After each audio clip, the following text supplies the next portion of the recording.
आधारित रहते हैं। आपकी कविताओं में हास्य, व्यंग, पीड़ा और राष्ट्रवाद तथा ओज सभी प्रकार के भावों को अनुभव किया जा सकता है और यही कारण है कि बड़ी श्रोताओं में आप बहुत प्रशंसक हैं। देश और समाज की ज्वलंत समस्याओं पर आप सदैव ही नई रचनाएं गढ़ते रहते हैं। बहुत से लोग ईमेल में जो हैं उसमें भी इनकी रचनाएं आती रहती हैं और आपने अपनी रचनाओं को कुछ पुस्तकों और सीडी में भी बांधा है ताकि हमारे पास हमेशा रह सकें। श्री अभिनव शुक्ल जी, जोरदार ताली बजा के स्वागत करें। अब मैं भी नीचे आऊंगा और अभिनव शुक्ल जी इसका संचालन करेंगे और बस हम लोग सब आनंद लेंगे कवि सम्मेलन का। अभिनव जी।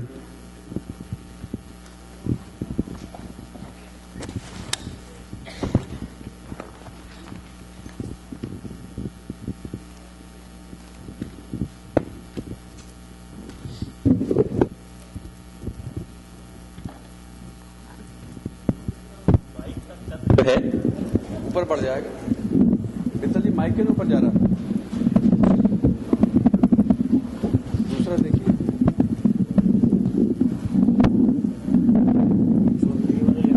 हाँ दूसरा। सरकारी है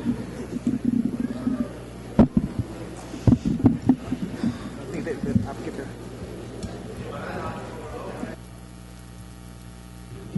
चलिए ये हो जाएगा एडजस्ट। हमने सुना था बड़ा नाम इनका कि भाई आम दशहरी बड़े खास कहलाते हैं। मित्रों, गणपति भगवान की मूर्ति है, उसको प्रणाम करता हूं। मां शारदे का आह्वान करता हूं, स्तुति करता हूं मन में कि वो आए और अपना आशीष इस मंच को प्रदान करें। मैं लखनऊ के पास का रहने वाला हूं। लखनऊ के पास एक मलिया बाग नाम की जगह है, वहां दशहरी आम होते हैं, बहुत अच्छे माने जाते हैं, बहुत मीठे होते हैं। आम फलों का राजा है और उन फलों का राजा होने के बाद भी जो आम की भिन्न भिन्न प्रजातियां हैं उसमें दशहरी को आमों का राजा कहा जाता है। तो सुनिएगा कि हमने सुना था बड़ा नाम इनका कि भाई आम दशहरी बड़े खास कहलाते हैं। ये तो मार सूखे साखे बदरंग बुझे बुझे बड़े ही साधारण से आम नजर आते हैं। डलिया उठाए आप स्वयं छांट लीजिए जी। मैं गया मलिया बाग, मैंने सोचा था बड़े अच्छे आम मिलेंगे। मैं गया तो वहां एक आदमी ठेला लगाए बैठा था और मैंने उससे कहा कि भाई तो बड़े सूखे सूखे आम है। उसने कहा आप डलिया उठाइए। तो डलिया, ये आम वाला कह रहा है कि डलिया उठाए आप स्वयं छांट लीजिए जी। आम लोग इन्हीं में से बीन बीन खाते हैं। डलिया उठाए आप स्वयं छांट लीजिए जी। आम लोग इन्हीं में से बीन बीन खाते हैं।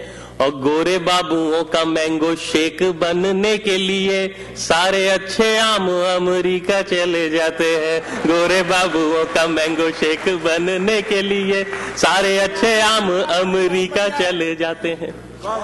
तो सबसे पहले तो आप सभी अच्छे आमों को प्रणाम करता हूं, जो मैंगो शेक बनने की प्रक्रिया में हैं और जो बन चुके हैं उनको प्रणाम करता हूं। बहुत सुंदर उद्बोधन आदरणीय मल्होत्रा जी ने दिया। उनकी पुस्तक भी एक संग्रहणीय पुस्तक है, पढ़ने लायक पुस्तक है। एक बात उन्होंने कही म्यूचुअल रिस्पेक्ट की, कि भाई हम टॉलरेंस की बजाय रिस्पेक्ट की बात करें। रिस्पेक्ट भी बहुत ज्यादा हो तो गड़बड़ हो जाती है। देखिए, मैं एक हास्य का कवि हूं और हम इस कविता सम्मेलन की शुरुआत कर रहे हैं, तो उससे कुछ उसके बेसिक जो नियम है वो हमें चाहूंगा कि शुरू में बता दें। जो पीछे आदरणीय लोग खेल कूद कर रहे हैं वो आ जाएं और अपनी अपनी सीटें ग्रहण कर लें। कहा जाता है कि एक एक जो खालसा होता है वो 1.25 लाख के बराबर है। आज मैं मान रहा हूं कि यहां लाखों की भीड़ हमारे सामने बैठी है और हमें उसके आगे काव्य पाठ करना है। तो अपनी तालियों से एक बार हम सबको आदेशित करिए कि हम संसार में हर चीज जो है वो एक सीमा में बंधी हुई है, हर चीज का एक कोटा फिक्स है। कहा जाता है प्रेम का कोटा है। आप लोग कहते हैं 7 जन्म होते हैं विवाह के, 7 जन्म नहीं होते हैं। प्रेम का कोटा एक लिमिटेड होता है। आप एक जन्म में उतना कोटा कर लीजिए तो अगले जन्म में दूसरी बीवी मिल सकती है। जिस तरह प्रेम का कोटा होता है उसी तरह तालियों का भी कोटा होता है। जीवन में हर व्यक्ति को एक सीमित संख्या की तालियां बजानी होती हैं। वो यदि आप इस जीवन में बजा लें तो बहुत अच्छा है, नहीं तो एक विशेष जीवन होता है जो केवल ताली बजाने के लिए होता है, वह भी प्राप्त हो सकता है।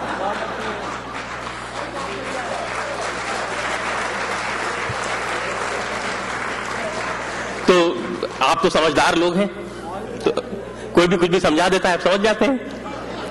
तो मेरे ख्याल से ये बात आप लोग समझ गए हैं, ये बहुत खुशी की बात है। मैं बता रहा था कि बहुत सुंदर बात कही म्यूचुअल रिस्पेक्ट की। रिस्पेक्ट भी बहुत ज्यादा हो तो गड़बड़ हो जाती है। एक बार क्या हुआ कि एक इंस्पेक्टर साहब कुएं में गिर गए।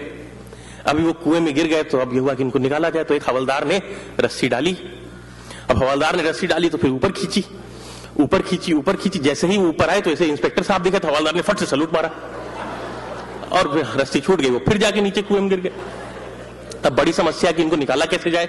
तो ये हुआ कि साहब एसपी साहब को बुलाया जाए, ये इंस्पेक्टर हैं, वो रस्सी डालेंगे, वो नीचे ऊपर बुला लेंगे इनको और सल्यूट का झंझट नहीं रहेगा। तो अब की भाई एसपी साहब ने रस्सी डाली, इंस्पेक्टर साहब ने पकड़ी और एसपी साहब ने खींच ली, खींच ली, खींच ली। जैसे ही ऊपर पहुंचे इंस्पेक्टर ने कहा एसपी साहब, इंस्पेक्टर ने सल्यूट मार दिया और इंस्पेक्टर फिर नीचे गिर गया। तो रिस्पेक्ट बहुत अच्छी चीज है, लेकिन रिस्पेक्ट भी इस रूप में हो जो हवलदार और एसपी के होते हुए भी इंस्पेक्टर कुएं से बाहर निकल आए, इस रूप में हो कि इतने सारी समस्याओं के होते हुए भी हमारी संस्कृति जो है वो जिस कुएं में पड़ी है उससे बाहर निकले और संसार की ओर जगमग हो जाए, तो बात बने। मित्रों, बहुत सुंदर और बहुत अच्छे कवि आज इस मंच पर आए हुए हैं। मैं थोड़ा थोड़ा परिचय तो वैसे देवेंद्र सिंह जी ने दे ही दिया है। आदरणीय डॉक्टर वागीश दिनकर जी हैं, जो कि पिलखुआ में संस्कृत के प्राध्यापक हैं, संस्कृत के हेड ऑफ डिपार्टमेंट हैं। एक श्रेष्ठ हिंदी साहित्य की जो श्रेष्ठ धारा है उसके प्रवाहक हैं ये। इनका नाम वागीश दिनकर है। जहां दिनकर जी ने बात खत्म की है वहां से वागीश दिनकर जी शुरू होते हैं। एक बार जोरदार तालियों से डॉक्टर वागीश दिनकर जी का स्वागत कीजिए। हमारे मंच के दूसरे कवि हैं आदरणीय महेश दुबे जी। महेश दुबे जी बॉम्बे से आते हैं, ज्यादा पढ़े लिखे नहीं हैं और कोई बात नहीं है, ऐसा सूट वूट पहन के आए हैं दिखाने के लिए कि मैं पढ़ा लिखा हूं, पर वास्तविकता इनकी जो है वो यही है कि ये बहुत ज्यादा पढ़े लिखे नहीं है। एक बार इन्हें कवि सम्मेलन के लिए जब पहली बार इन्हें किसी जगह बुलाया गया तो दिल्ली बुलाया गया, और रहने वाले बनारस के हैं, बनारस के पास एक गांव है वहां के, तो वहां से इनको दिल्ली बुलाया गया। और जब दिल्ली बुलाया गया तो भाई पहुंचे, होटल में चेक इन करने के लिए गए। जब चेक इन करने के लिए गए तो वेटर से होटल वाले का जॉब है इनका सामान लेकर जाओ, तो वेटर इनका सामान लेके जाने लगा। तो जब वेटर कमरे में पहुंचा तो इन्होंने वेटर को डांटना शुरू किया। इनको लोगों ने समझा के भेजा था दिल्ली वाले लोग बहुत बदमाश होते हैं, होते भी हैं, तो बच के रहना, और तुम तो बनारस से आए हो। तो इन्होंने कहा ठीक है। वो वेटर जो पहुंचे तो इनको कमरे में ले गया और ये वेटर से बोले कि इस छोटे से रूम में लाए मुझे मती मारी गई है, क्या बोलो तुम्हारी। इस छोटे से रूम में लाए मुझे मती मारी गई है, क्या बोलो तुम्हारी। इसमें ना है फैन और ना ही है बेड, एक कोने पड़ी इस टूल बेचारी। फर्स्ट टाइम सिटी में मैं आया नहीं, अंग्रेजी बोलने से भी ऐसा लगता है कि पढ़ा लिखा है व्यक्ति। तो फर्स्ट टाइम सिटी में मैं आया नहीं, मत जानो मुझे तुम कोई गंवारी। इस पर वेटर बोला कि कमरा तो अभी सर आया नहीं, यह होटल की है जी लिफ्ट हमारी। कमरा तो अभी सर आया नहीं, यह होटल की है जी लिफ्ट हमारी। मित्रों, हेलो बोलता हूं प्रिय भारतीय प्रवासी जन, होके प्रेम के तुरंग पे सवार सुनिए।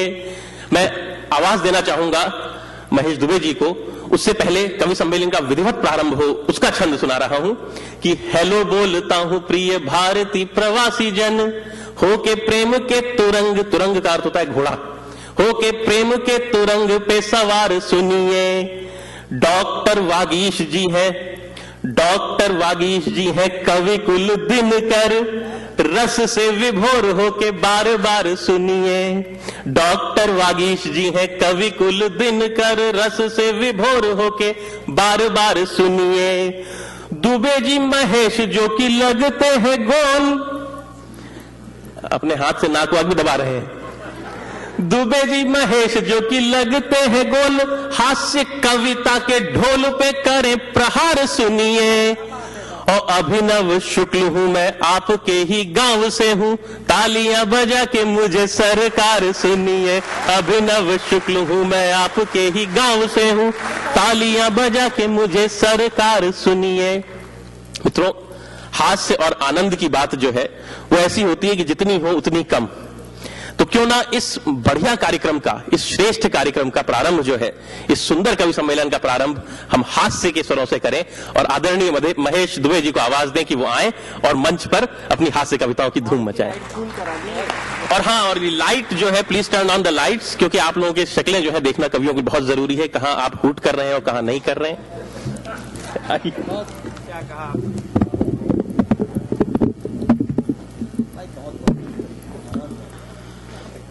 अभिनव जी ने बड़ी तत्परता से माइक मेरे साइज का कर दिया। इसी से पता चलता है कि पहले क्या काम करते थे। खाली कुर्सियों को प्रणाम करता हूं, क्योंकि मैं इंडिया से आया हूं, वहां कुर्सियों के लिए इतनी मारामारी चलती रहती है कि खाली कुर्सियां देखना भी अपने आप में आनंददायक अनुभव है।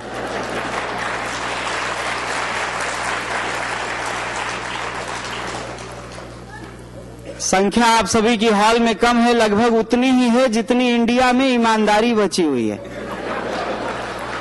और ईमानदारी कम संख्या में भी हो तो उसे प्रणाम करना चाहिए, और उसकी आवाज इतनी जोरदार होनी चाहिए कि मुट्ठी भर ईमानदार तालियां बजाएं तो बाहर लाखों बेईमानों को पता चल जाए कि ईमानदारों ने तालियां बजाई।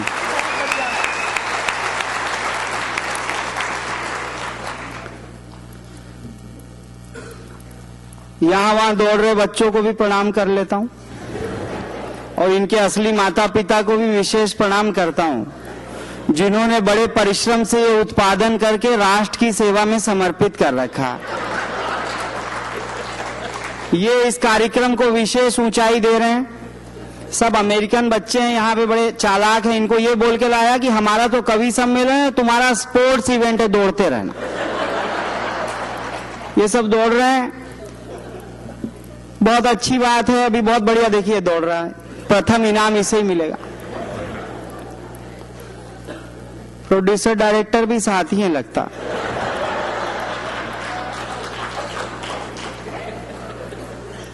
बस आप लोग आनंद लेना, मैं तो कोई टेंशन देने वाला आदमी हूं नहीं। ये बड़े बड़े विद्वान यहाँ बैठे हुए हैं। हाँ मैडम जी आप भी बैठ जाइए। अर्चना जी आपको भी प्रणाम कर लेता हूं। दरअसल आप बार बार इसीलिए उठ उठ के यहाँ वहां जाएंगी जिससे हर आदमी आपकी डिजाइनर साड़ी देख ले।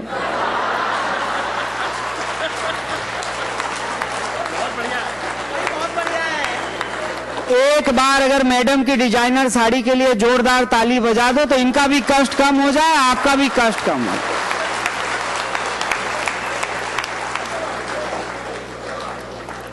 मैडम वसूल हो गया, आप टेंशन नहीं लेना। आप देखो टेंशन आदमी कहीं से भी ले लेता है। जिसने इतना खर्चा किया उसको टेंशन रहता भी है, लोग देख रहे हैं नहीं देख रहे, कोई काम नहीं तो भी उठ के आना जाना पड़ता है। इसलिए एक बार बजवा दी भाई, अभी टेंशन नहीं। टेंशन देखो, मैं अभी एक दोस्त के घर पे गया था, टेंशन में बैठा था। मैंने पूछा किस बात का टेंशन? वो बोला एक दिन हर कोई मरेगा। मैंने कहा इसमें इतना टेंशन लेने की क्या जरूरत है? वो बोला जो सबसे लास्ट में मरेगा उसको स्मशान कौन लेके जाएगा? भाई बहुत बढ़िया है, क्या बात है, बहुत बढ़िया है भैया। मैं जी वाह वाह वाह। ये टेंशन लेने की टेंडेंसी होती है आदमी की। देखो जैसे दो लोग जोड़े से आए, अब बैठने का स्थान ढूंढ रहे हैं, हजारों सीटें खाली पड़ी हैं, लेकिन ढूंढ रहे हैं कि अच्छा पड़ोस किधर है।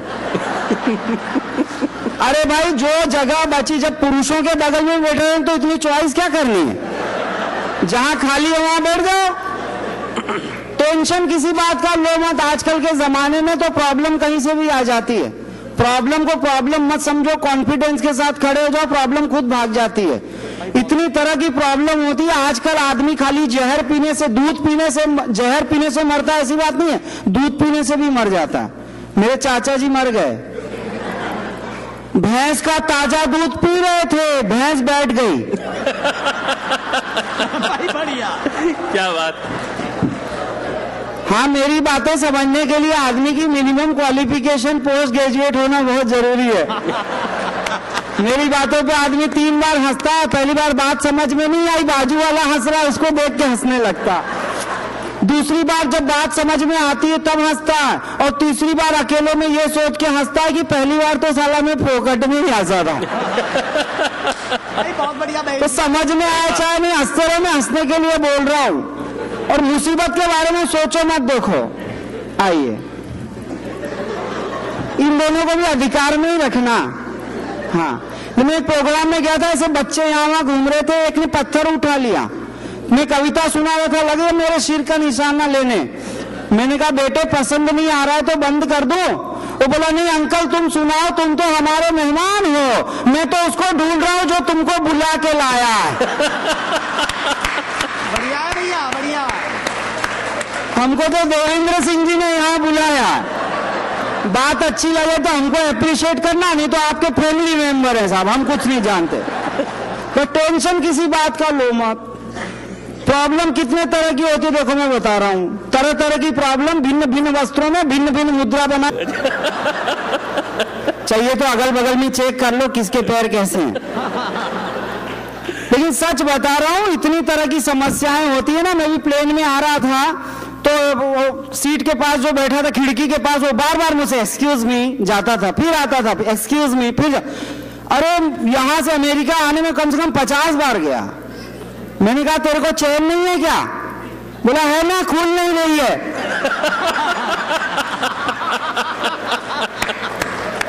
इतनी तरह की समस्याएं होती है ना, आदमी समस्या समझने के चक्कर में पागल हो जाए।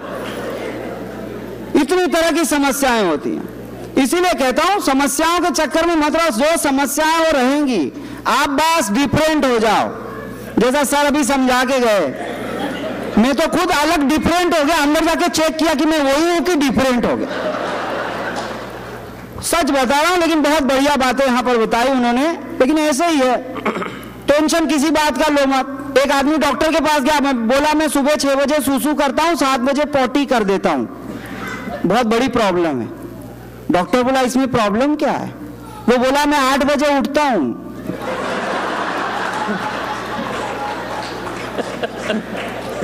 अगर हंसने, खिलखिलाने और मुस्कुराने की कला आपको आ गई तो दुनिया की कोई समस्या आपका कुछ बिगाड़ नहीं सकती। लेकिन एक बात याद रखिएगा, हंसने की कला ऊपर वाले ने सिर्फ इंसान को दी है। आपने बहुत से जानवरों को देखा होगा, उनकी आंखों से आंसू बहते, वो हंस नहीं सकते। केवल इंसान एक ऐसा जानवर है जो चाहे तो हंस सकता है, चाहे तो रो सकता है। बहुत बढ़िया। सोने के सिंहासन पर बैठे हुए बहुत से लोगों को रात को नींद नहीं आती, और फुटपाथ पर रहने वाले कुछ लोग आराम की नींद सोते हैं, क्योंकि उनको किसी बात का टेंशन नहीं होता। अगर आपने अपने मन में हंसने का मादा रख लिया, हंसने की आपकी मानसिकता बन गई, तो दुनिया की बड़ी से बड़ी समस्या आपका कुछ बिगाड़ नहीं सकती। लेकिन हंसने के लिए आदमी को अपना अहंकार छोड़ना पड़ता है। जब तक आपको ये याद रहेगा आपके पास कितने पैसे हैं, आप हंस नहीं सकेंगे। जब तक आपको ये याद रहेगा आप कितने बड़े विद्वान हैं, आप हंस नहीं सकेंगे। जब तक आपको ये याद रहेगा आप कितने खूबसूरत हैं, आप हंस नहीं सकेंगे। जब इंसान खुद को भूल जाता है तभी हंस पाता है, और जितनी देर हंस रहा होता है उतनी देर ऊपर वाले की इबादत कर रहा होता है। बहुत बढ़िया, बहुत सही, बहुत बढ़िया। भाई जी, वाह वाह वाह वाह। ये भी एक पूजा है। जब आप हंसते हैं तो आप किसी का बुरा नहीं सोच सकते। जितनी देर आप हंस रहे होते हैं ऊपर वाले की इबादत चल रही होती है। इसीलिए कहना चाहता हूं, किसको ढूंढ रहे हैं भाई साहब?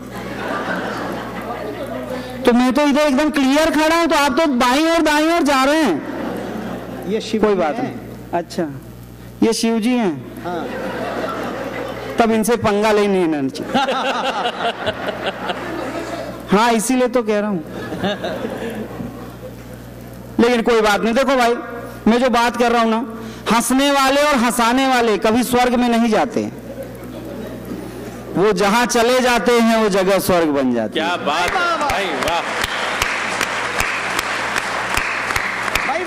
हम और आप चाहें तो मिलकर के इस छोटी सी महफिल को आनंद की ऐसी एक वर्षा के रूप में बदल सकते हैं, ऐसे एक आनंद के रूप में बदल सकते हैं जो सारी जिंदगी हमारे साथ रहे। बस मैं थोड़ी देर आपके बीच में हूं, यहां से कुछ बात कहूंगा, आप वहां से सुनेंगे और सराहेंगे, तो अगली बात कहने का मजा आएगा। क्योंकि मोहब्बत का मजा तो तब है जब ये दिल किसी के दिल से मिलता है, मगर मुश्किल ये है कि दिल बड़ी मुश्किल से मिलता है। थोड़ी देर के लिए आप अपना हृदय मुझे दे दीजिए। और जो जोर जोर से चिल्लाए, दुनिया में कोई किसी को आनंद दे नहीं सकता। अगर आप आनंद लेना नहीं चाहेंगे तो आपको आनंद नहीं मिलेगा। जो जोर जोर से चिल्लाए वो हॉकर नहीं होता, और झूठ मूठ की गुलाटी मारने वाला जोकर नहीं होता। मजा उसी को आता है जो मजा लेना जानता है। मजा किसी के बाप का नौकर नहीं होता। मैं प्रोग्राम में गया था, मेरे सामने एक भाई साहब बैठे थे जिसकी आदत पड़ जाती जाती नहीं। वो हाथ बांध के बैठे थे। बहुत देर तक मैंने हंसाने की कोशिश की, वो नहीं हंसे। मैं दुखी हो गया। ऐसे ही हनुमान जी संजीवनी बूटी लेके चले थे।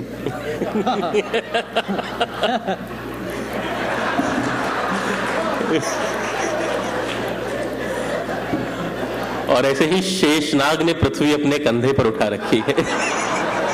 रात तक एडजस्ट ही करोगे यार। इसीलिए देवेंद्र जी प्रोफेशनल आदमी रखो यार। अपनी संस्था के आदमी को पकड़ा देते, उसको पता ही नहीं लेना कैसे।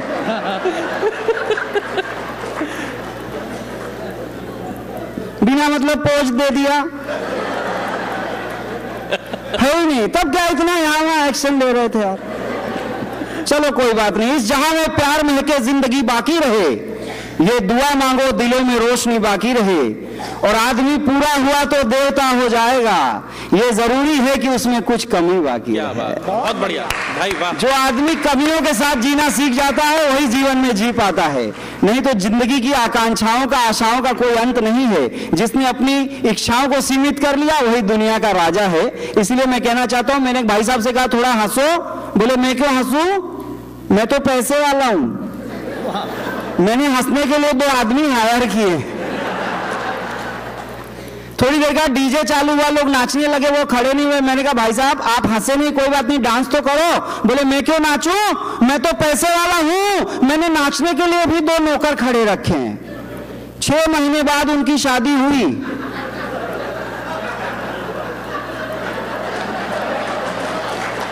भाई बढ़िया है। मैंने कहा आदत पड़ जाती आदमी की जाती नहीं। एक बच्चे को आदत पड़ गई, हमेशा भैंस पे निबंध लिखता था। भैंस काली होती है, उसको 4 पैर होते हैं, उसको 1 पूंछ होती है, भैंस दूध देती है। मास्टर नाराज हो गए, बोले हमेशा भैंस पे निबंध लिखेगा तो फेल हो जाएगा, जा कुतुब मीनार पे निबंध लिख। उसने कुतुब मीनार पे निबंध लिखा। कुतुब मीनार हिंदुस्तान की सबसे ऊंची मीनार है। ये मीनार दिल्ली में है। इस मीनार के सामने की सड़क पे एक तबेला है। उस तबेले में एक भैंस है, भैंस काली होती है, उसको 4 पैर होते हैं, उसको 1 पूंछ होती है। बढ़िया है। आदत पड़ गई तो आदमी की कभी जाने वाली नहीं है। कितनी भी कोशिश कर लो आप, जाने वाली नहीं। सच बता रहा हूं, जैसी आदत खाली इंसानों को आदत पड़ती है ऐसी बात नहीं, पशु पक्षियों को भी आदत पड़ जाती है। मैंने पिछले दिनों एक तोती पाली। मुझे एक प्रोग्राम में बाहर जाना था। मैंने सोचा मेरी तोती को दाना पानी कौन देगा, अभिनव भाई मेरे काम आए। बोले टेंशन मत लो, मैंने सबसे छुपा के 2 तोते पाल के रखे हैं।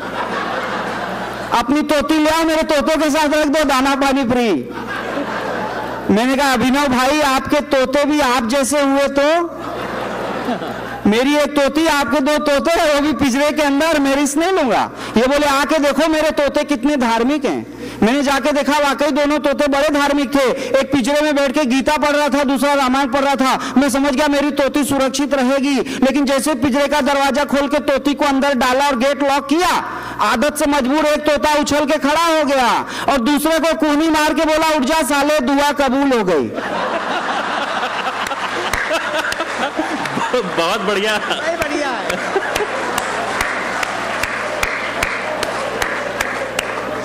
सब तोते बड़े खुश होकर ताली बजा रहे हैं।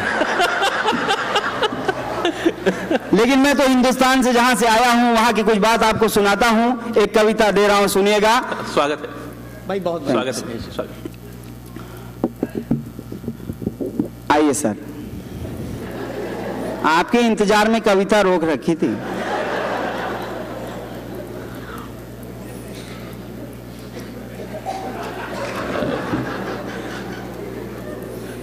जिन भाई साहब को कुछ एक्स्ट्रा समझ में आ गया उनको प्रणाम करता हूं। दे दी जिन्हें आजादी बिना खड्ग बिना ढाल, गांधी तेरे बंदर वही कमा रहे हैं माल। दे दी जिन्हें आजादी बिना खड्ग बिना ढाल, गांधी तेरे बंदर वही कमा रहे हैं माल। 70 का है पेट्रोल बिका 100 की बिकी दाल, गांधी तेरे बंदर वही कमा रहे हैं माल। जय कलमाड़ी जय सुखराम, जनता का बस बोलो राम। ये कि आप लोग तो अमेरिका में रहते हैं, डॉलर में कमाते हैं, मैं तो कवि आदमी हूँ, कवियों की फाइनेंशियल पोजीशन हमेशा खराब रहती है, इसलिए मैं ऐसी गरीबी की कविता लिखता हूँ। अभी हॉल के गेट पे एक आदमी ने मुझसे पूछा, भाई साहब $100 का छुट्टा है क्या? मैंने कहा छुट्टा तो नहीं है, लेकिन आपने ये पूछ के मुझे जो इज्जत दी है भाई बहुत बढ़िया है।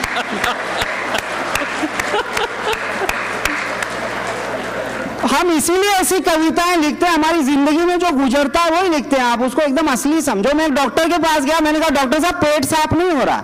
डॉक्टर बोला गोली लो कल काम हो जाएगा। दूसरे दिन मैं फिर गया, मैंने कहा कुछ नहीं हुआ। डॉक्टर बोला मैं 30 साल से प्रैक्टिस कर रहा हूं, ऐसा केस पहली बार देखा। मैंने कहा 30 साल से प्रैक्टिस ही कर रहे हो, परफॉर्म कब करोगे?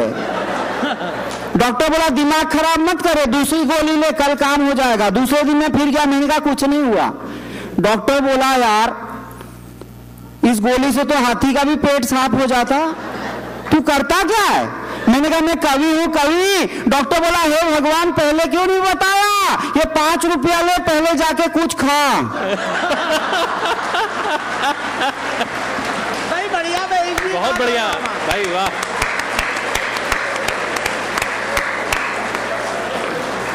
गोडाउन में स्टॉक है नहीं और क्लियरेंस सेल लगाना चला है,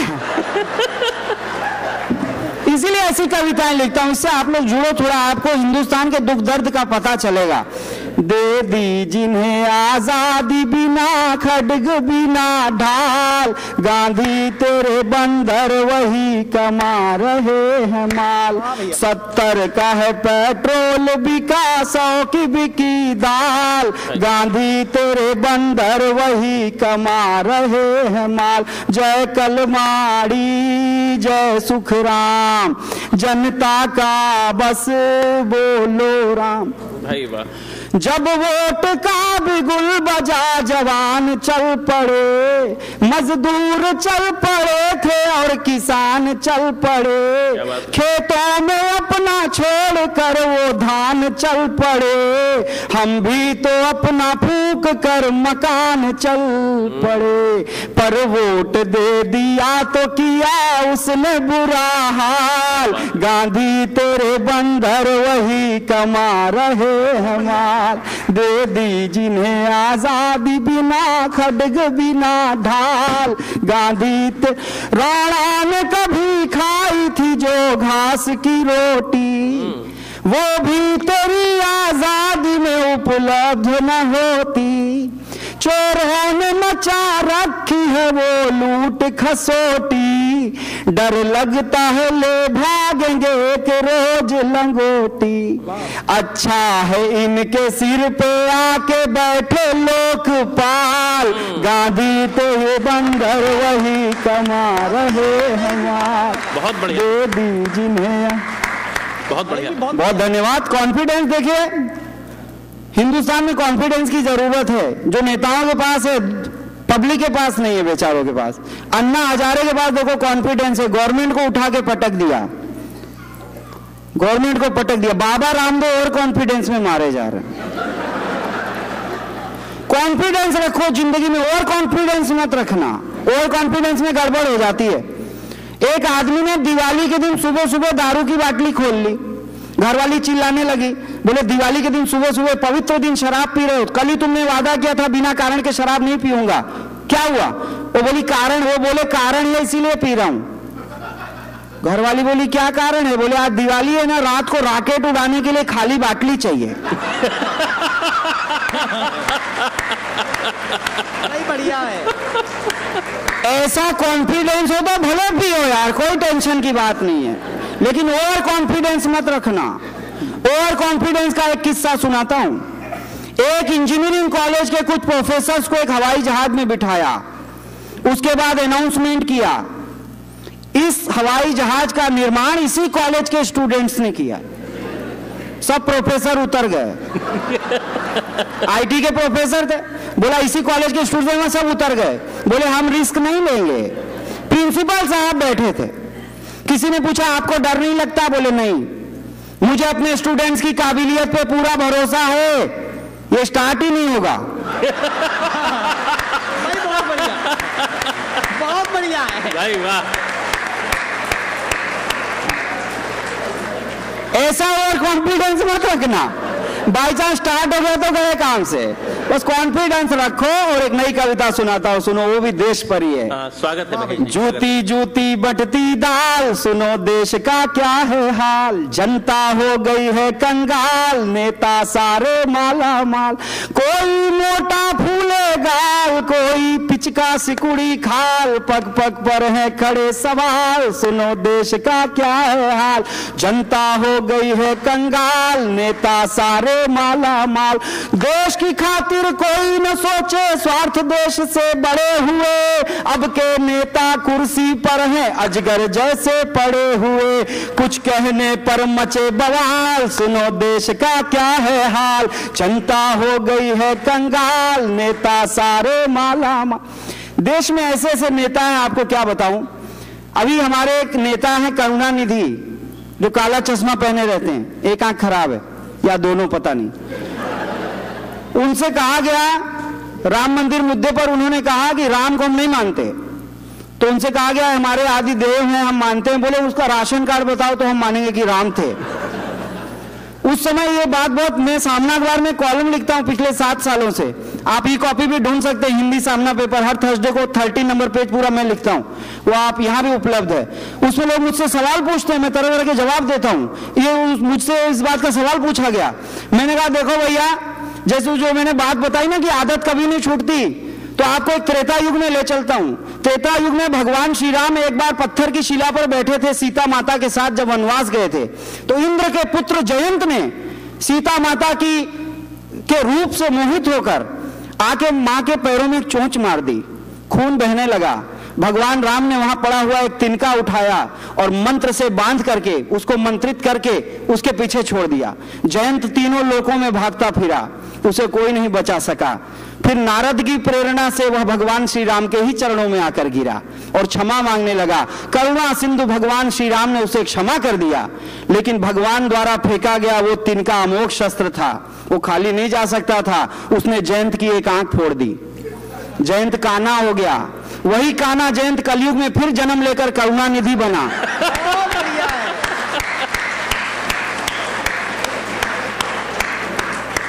लेकिन उसकी आदत गई नहीं राम से द्रोह की, तो करे क्या, इसलिए उसने पूछा। उस समय मैंने एक कविता लिखी थी, आपको दे रहा हूं। स्वागत है। कि बच्चा बच्चा सुलग रहा है, हर मन में अंगारा है, और कलयुग के रावण ने अपने राम जी को ललकारा है। वाह। बच्चा बच्चा सुलग रहा है, हर मन में अंगारा है, कलयुग के रावण ने अपने राम जी को ललकारा है। उठो हिंदुओं, इस रावण का जूतों से सत्कार करो, एक आंख जो बची हुई है उसको भी बेकार करो। अपनी छुरियां चाकू बल्लम तलवारों पर धार करो, पवन पुत्र हनुमान सरीखा रावण का संहार करो। तुम तो मानव हो, त्रेता में बंदर तक ने मारा है, कलयुग के रावण ने अपने राम जी को ललकारा है। और वो रावण मन का अंधा था, ये तन का भी अंधा है। भाई वाह वाह वाह वाह। वो रावण मन का अंधा था, ये तन का भी अंधा है, और राम कृष्ण से बैर पालना इस अंधे का धंधा है। बाहर भीतर दोनों फूटी तन और मन का गंदा है, जो इसका अंधत्व मिटा दे वही राम का बंदा है। क्या बात है भाई, वाह, बढ़िया है, वाह वाह वाह। तो देश की खातिर कोई न सोचे, स्वार्थ देश से बड़े हुए। अब के नेता कुर्सी पर हैं, अजगर जैसे पड़े हुए। कुछ कहने पर मचे बवाल, सुनो देश का क्या है हाल। जनता हो गई है कंगाल, नेता सारे माला माल। और पिद्दी सा इशारे में एक बात करता हूं, सुनना आप। अच्छा, उसके पहले एक और बात कहता हूं आपको। अपना दिन भर बहे पसीना, फिर भी कटती फाकों में। अपना दिन भर बहे पसीना फिर भी कटती फाकों में, कोई बतला दे क्यों लीडर कमा रहे हैं लाखों में। राजा बन गए ठन ठन पाल, सुनो देश का क्या है हाल, जनता हो गई है कंगाल, नेता सारे माला। एक हिंदुस्तान का नेता अमेरिका आया तो यहाँ के एक लीडर से मिलने गया तो उसका बहुत बड़ा बंगला था। उसने पूछा कैसे इतना बड़ा बंगला बना लिया, तो लीडर ने एक खिड़की खोल दी, बाहर एक नदी बह रही थी। बोले नदी देख रहे हो? बोले हाँ देख रहा हूं। बोले उस पर बना हुआ पुल देख रहे हो? बोले देख रहा हूं। बोले उसी के 10% से बंगला बना लिया। तो 6 महीने के बाद अमेरिकन जो था लीडर वो इंडिया गया उसी नेता के पास, तो जितना बड़ा इसने बंगला बनाया था उससे बड़ा तो उसका बाथरूम था खाली, उससे 10 टाइम बड़ा उसने बंगला बनाया। तो अमेरिकन नेता ने पूछा तुमने चमत्कार कैसे कर लिया 6 महीने में? तो इसने भी खिड़की खोल दी। बोले वो नदी देख रहे हो? बोले हाँ देख रहा हूं। बोले उस पर बना हुआ पुल देख रहे हो? वो बोले कौन सा पुल? बहुत बढ़िया भाई, बढ़िया। पूरा 100% अंदर। एक इशारे में बात करता हूं, पिद्दी सा है एक पड़ोसी, पिद्दी सा है एक पड़ोसी लेकिन हम पर भारी है, पिद्दी सा है एक पड़ोसी लेकिन हम पर भारी है, उसके थप्पड़ खाते रहने की कैसी लाचारी है, सूझ गए हैं दोनों गाल, सुनो देश का क्या है हाल, जनता हो गई है कंगाल, नेता सारे माल। मोहम्मद आमिर कसाब, क्या नाम है कसाब, उसने मुंबई शहर में आकर लोगों के सामने 197 लोगों को गोली से उड़ा दिया। एक ये शहर देश है अमेरिका, जो 9/11 की एक घटना होती है उसके बाद में इतने साल बीत गए, 10-12 साल, यहाँ पर एक पटाखा तक नहीं फूट सका, इतना ये लोग कड़क हो गए। हिंदुस्तान में हर तीसरे दिन एक बड़ा सा बम फूट जाता है, नेता खड़े होकर पाकिस्तान को चेतावनी देके घर में सो जाते हैं। तो मैं बात कहना चाहता हूं, मैंने एक बात कही, देखिए यहाँ पर बहुत बढ़िया बातें कही हमारे कटारिया साहब ने, बहुत बढ़िया एकदम दिल को हिला दिया। उसके बाद में सर तो मल्होत्रा सर तो लीजेंड है, मैं तो उनको प्रणाम करता हूं, लेकिन जो मैं बहुत छोटा आदमी एक छोटी सी बात करता हूं।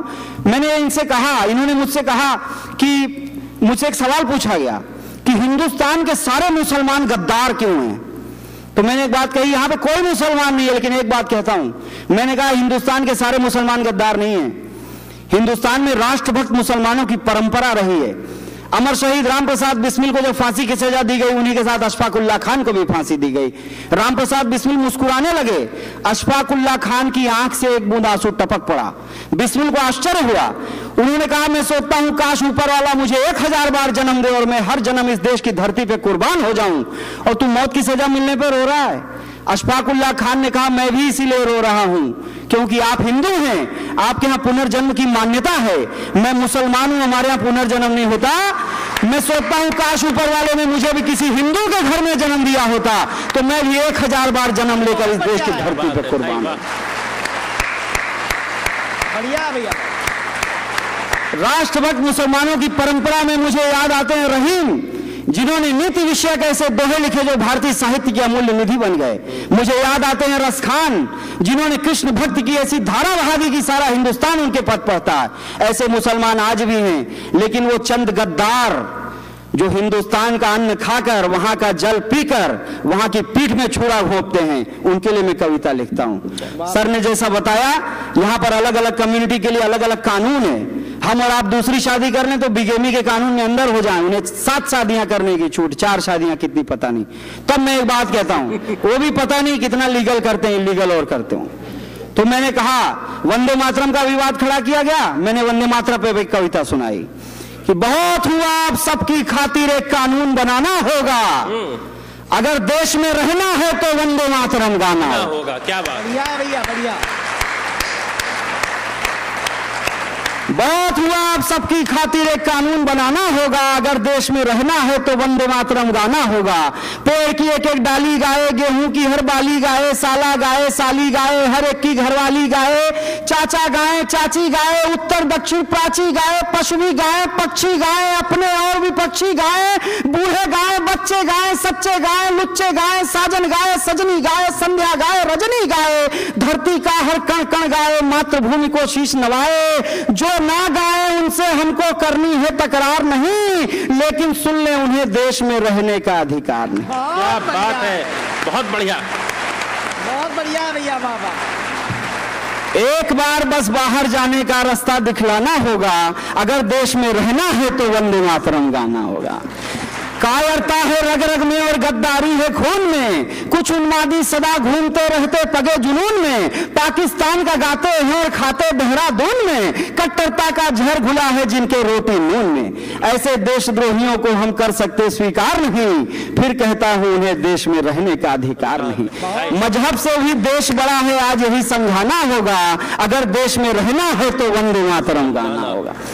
अरे थूके सूरज के मुंह पर हम मादा नहीं सितारों में, झुका सके भारत का मस्तक कुवत ना बटमारों में, भीख मांग कर जमा किए जो दमना हथियारों में, गीदड़ मारे जाएंगे जो दुबके पड़े हैं गारों में। अरे सीमा पर जज्बा लड़ता है, लड़ते हैं हथियार नहीं, फिर कहता हूं उन्हें देश में रहने का अधिकार नहीं। पिद्दीसा है एक पड़ोसी लेकिन हम पर भारी है। मैं तो बनारसी आदमी हूं, मैं कहां से कौन सा लिंक पकड़ता हूं मुझे मालूम नहीं पड़ता, तो आप लोग बस सुनते रहना, खाली टेंशन नहीं लेना, मैंने पहले बता दिया। वो कविता मैं पूरी करूंगा। पिद्दीसा है एक पड़ोसी लेकिन हम पर भारी है, उसके थप्पड़ खाते रहने की कैसी लाचारी है, सूझ गए हैं दोनों गाल, सुनो देश का क्या है हाल, जनता हो गई है कंगाल, नेता सारे मालाम। वित्त मंत्री की लुंगी ने कह दी नई कहानी है, कुत्तों का बिस्कुट है सस्ता, महंगा दाना पानी है, उतर गई जनता की खाल, सुनो देश का क्या है हाल। अब पोज नहीं दूंगा, लेना तो लो, नहीं तो फिर आधा घंटा वेस्ट करोगे मेरा। आपकी कुर्सी पे चढ़। अच्छा नहीं, इस बार पूरा चेकिंग करके आए हैं, अभी भी कंफ्यूजन हो रहा है इनको। क्या भाभी जी के सामने हमेशा इतनी कंफ्यूज रहते हो आप? अब ले भी लो, अगर फ्लैश नहीं चला तो मेरी ज्यादा बेइज्जती यार। लो, धन्यवाद भैया। ऐसा ना करना कि सर उधर तो इनका रखो और सर मल्लिका शेरावत का लगा दो, पता चला बेचारी वस्त्र वो उतारे और बदनामी इनकी हो जाए। अब मेरे साथ भी यही कर रहे हो। अभिनव जी बहुत बढ़िया संचालन करते हैं। जो भी आदमी अपने घर का संचालन ढंग से नहीं कर पाता वो मंच पे अच्छा करता है। आदरणीय महेश जी एक बार अपने घर का संचालन देके तो देखें।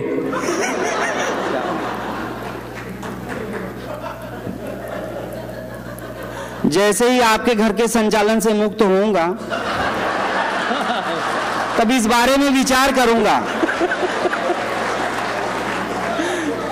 चिदंबरम जी की लुंगी ने कह दी नई कहानी है, कुत्तों का बिस्कुट है सस्ता, महंगा दाम। मेहनत मैं कर रहा हूं भाई साहब, किसको किसको ऑब्लाइज कर रहे हो? अब आप एक ही जगह बैठ जाओ यार, सब लोग आपकी तरफ ही देखने लगते हैं। हाँ देखो, हिंदुस्तान में सब कुछ खराब ही खराब नहीं है। हम ऐसे लोग नहीं है जो वहां से आकर के बुराई करें।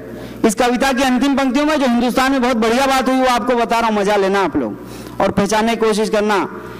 एक ही बाबा ऐसा है जिसने भारत को जगा दिया, सुबह सुबह 6 बजे उठाकर काम पे सबको लगा दिया।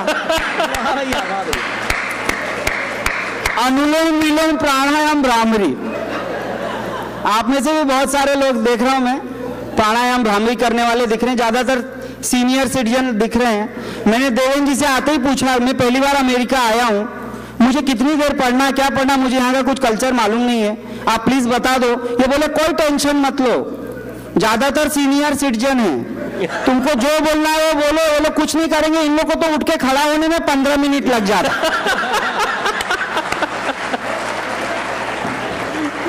तो अपने को कोई टेंशन ही नहीं है, बस एक ही आदमी से खतरा है जो बार बार दल बदल रहा। इस हॉल की कोई सीट ऐसी नहीं बची जिस पर ये बैठ नहीं चुके। देखो योगा की भी एक आदत पड़ जाती है, सच बता रहा हूं, योगा बहुत अच्छी चीज है, योग बहुत अच्छी चीज है। लेकिन वो क्या होता है ना, कोई भी चीज ज्यादा आप करो तो गड़बड़ हो जाती। किसी भी चीज को हिंदुस्तानी आदमी का एक्साइटेड होकर काम ज्यादा करता, अपने दिमाग पे ज्यादा भरोसा नहीं करता। टीवी के पर्दे पे कोई बाबा जी आ जाते हैं और कुछ भी बोलने लगते हैं, बोलते हैं 2 अमरूद खा लो तुम्हारी कृपा आनी शुरू हो जाएगी, तो 2 अमरूद खा लेते, बोलते कृपा आ गई। तो ऐसी गड़बड़ नहीं करनी चाहिए। योगा का भी इतना आजकल क्रेज चला हुआ, मैं पहले मॉर्निंग वॉक को जाता था इंडिया में, अभी बंद कर दिया। गार्डन में हर झाड़ी के पीछे से फू फा की आवाज आती, समझ में नहीं आता अंकल योगा कर रहे हैं कि कोई अजगर छुपा हुआ है काट ले। मेरे पड़ोस में एक आदमी को 2 बच्चे पैदा हुए, जुड़वा, आई मीन उसकी औरत को। कुछ लोगों को ज्यादा ही समझ में आ जाता, तो एक का नाम रख दिया अनुलोम, एक का विलोम। मैंने कहा बेटी पैदा हो जाए तो भ्रामरी नाम रख देना, फैमिली कंप्लीट हो जाएगी यार। तो ऐसा योगा का ऐसा चला है चलन, कुछ ऐसे करते रहते हैं लोग, लेकिन एक्साइटेड होकर ज्यादा नहीं करना चाहिए। अभी एक साउथ इंडियन ने योगा सीखा तो पब्लिक ने पकड़ के मारा। अब तुम फुटपाथ पर लुंगी पहन के शीर्षासन करोगे, भाई बढ़िया है, भाई बढ़िया है भाई जी। एक बार ढंग से बजा लो यार, थोड़ा मजा आने दो।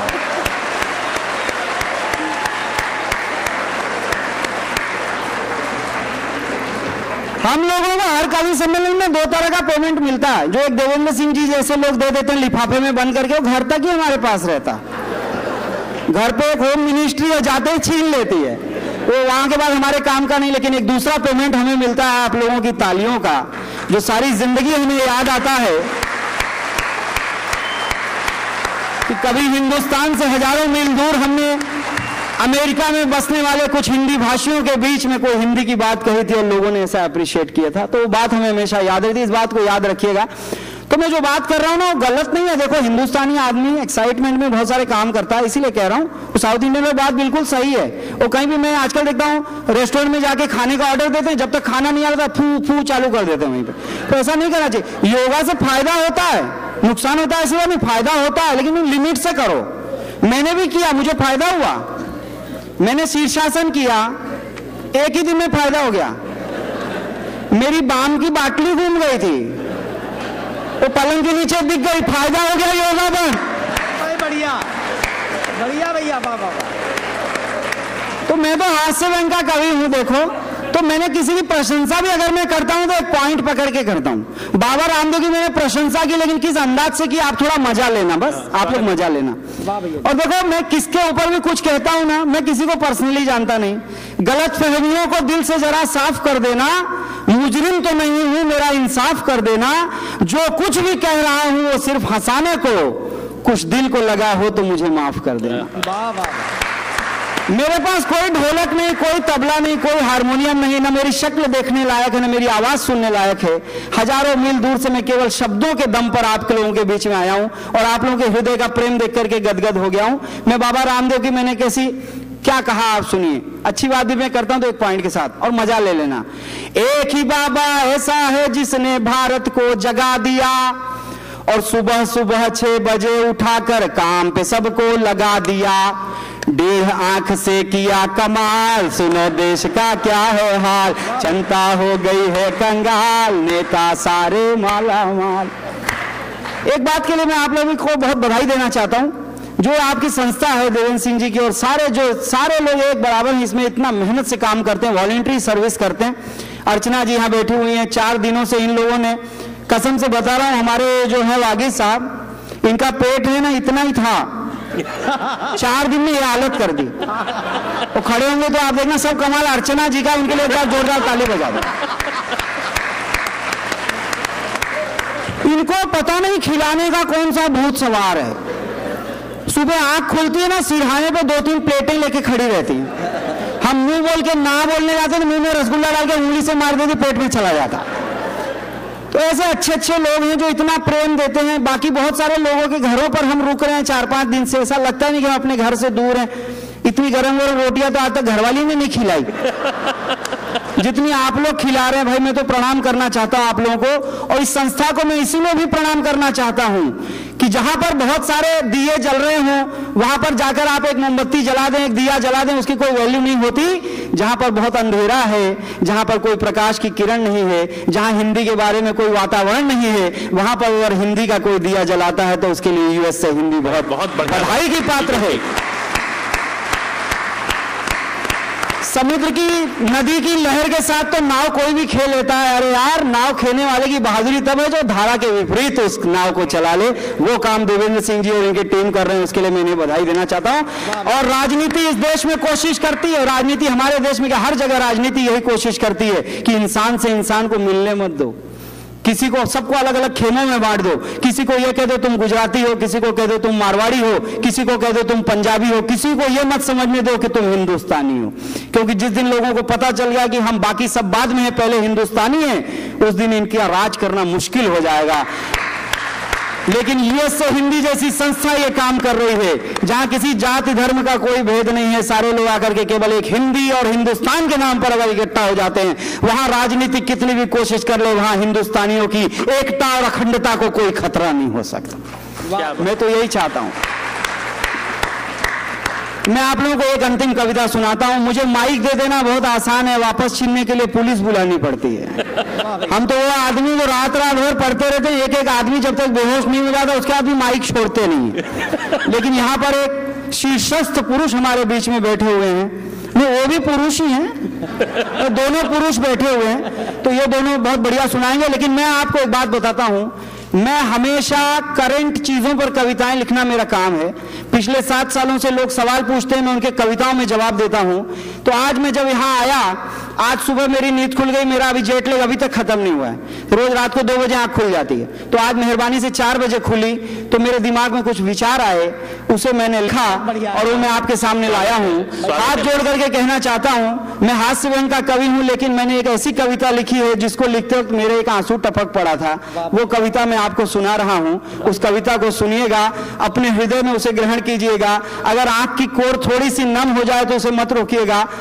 तो ये कविता मैं पढ़ कर सुनाऊंगा क्योंकि मैंने आज ही लिखी है, और उससे ये भी बात तय हो जाएगी कि मैं पढ़ा लिखा हूं, जैसा अभिनव बता रहे थे वैसा नहीं भाई बहुत बढ़िया बात है। तो ये अंतिम रूप से कविता मैं आपको दे रहा हूं। हास्य व्यंग की तो बहुत सी बातें हो सकती हैं, होती रहती हैं, लेकिन मैं चाहता हूं जिंदगी का कुछ समय मधुमास होना चाहिए और कुछ कांटों भरा वनवास होना चाहिए। एक ही रस से भरा जीवन कोई जीवन है क्या, एक क्षण हो तृप्ति का एक प्यास होना चाहिए। भाई बाबा बहुत बढ़िया। अगर आपके जीवन में प्यास नहीं होगी तो आपको जल का अर्थ समझ में नहीं आएगा। बहुत अच्छा है बाबा। तो इसीलिए मैं चाहता हूं, हमें है फक्र की हंसने की हम तदबीर रखते हैं, मगर ये झूठ है कि सुख की हम जागीर रखते हैं।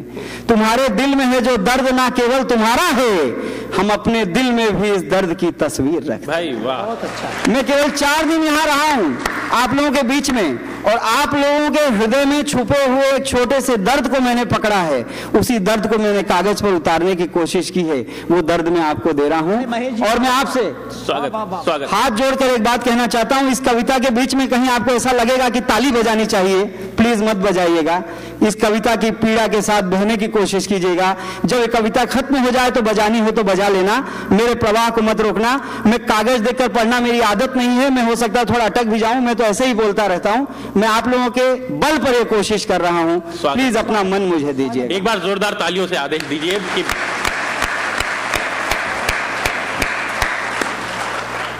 जिस कागज पे लिखा है ना वो भी अर्चना जी ने ही दिया है।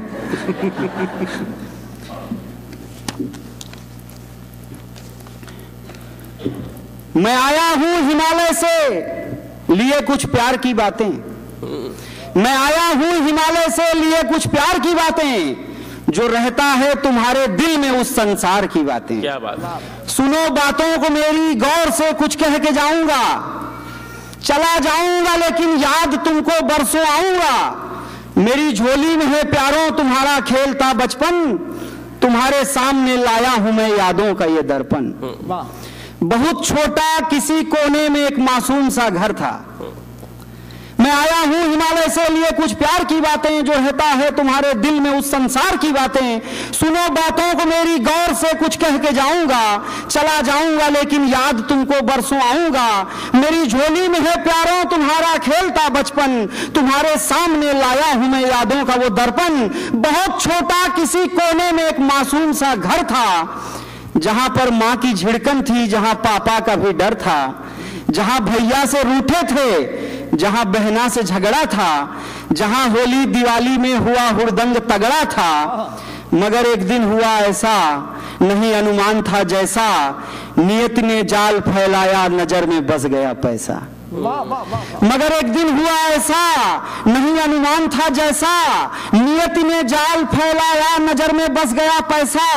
तुम्हारी चाहते तुमको पराए देश ले आई, जहां शीतल सुगंधित हर घड़ी चलती है पुरवाई, जहां हर रात दिवाली, जहां हर रोज है होली। सफलता की तुम्हारे माथ पर लगती रहे रोली, तुम्हारा सुख तुम्हारी शान और ये इंद्र सा वैभव, करे परमात्मा बढ़ता रहे खुशियों भरा कलरव।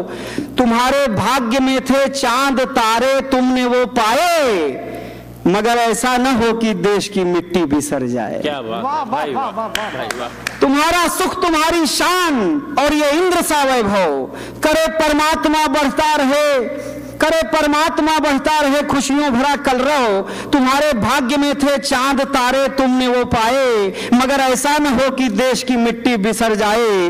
उसी मिट्टी की मूरत पूजती थी मीरा दीवानी, उसी मिट्टी में बहता है हमारे गंगा का पानी।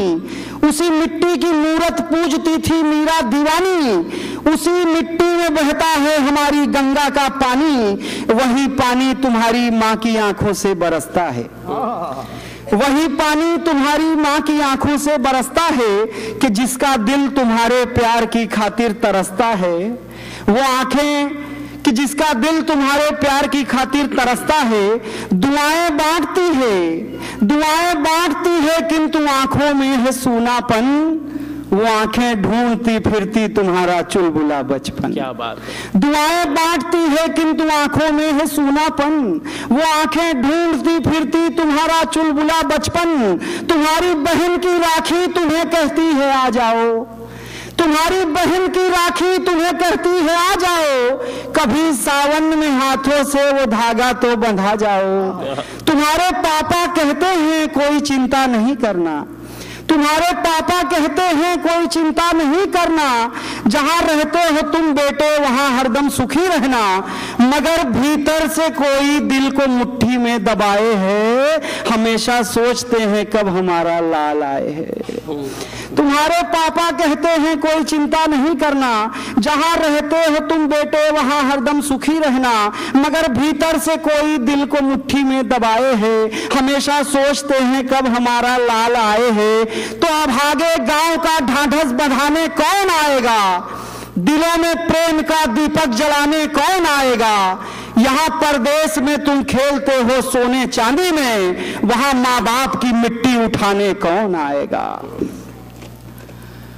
तुम्हारे देश की आधी आबादी भूखी सोती है, कहीं पर रोती है सीता, कहीं पर सलमा रोती है, कहीं पर पेट की खातिर सुनो ये हाल है सच्चा। बुझाने भूख की ज्वाला जननियां बेचती बच्चा, उठो जागो तुम्हारे हाथ में ताकत है तन जाओ। माँ सीता भारती के वास्ते हनुमान बन जाओ। चाहे हो जिस कौम के, चाहे जो हो जाति धर्म, एक बार सब प्रेम से मिलकर बोलो वंदे मातरम। भाई बहुत बढ़िया, बहुत बढ़िया, बहुत बढ़िया भाई, बहुत बढ़िया। वाह वाह वाह वाह।